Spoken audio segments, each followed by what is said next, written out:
মৃত্যুর কারণ তো কিছু এরাও কমপ্লিটলি কিছু বলতে পারেনি। আর হসপিটাল বলছে পোস্টমর্টম রিপোর্ট ছাড়া আমরা কিছু বলতে পারবো না, এই ধরনের কথা আমাদের জানিয়েছে। এখন তো আমারও একটু হচ্ছে যে এত তাড়াতাড়ি পোস্টমর্টমটা কেন করা হলো। পোস্টমর্টমটা বোধহয় কমপ্লিট হয়েছে নিয়ার অ্যাবাউট 5টা 5:30 গতকাল।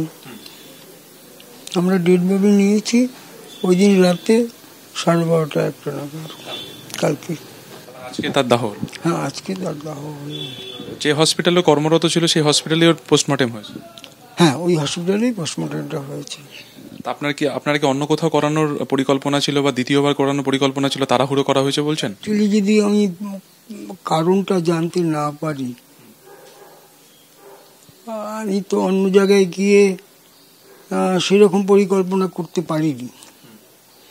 তো এখন আমার এগুলো তো আস্তে আস্তে ডাউটটা হয়, সার্কামস্টেন্সেস বিভিন্ন লোকের কাছে জানতে পেরে। এখন এই মুহূর্তে মেডিকেল রিপোর্ট মানে এর রিপোর্টটা না পাওয়া পর্যন্ত কিছু বলা যাচ্ছে না।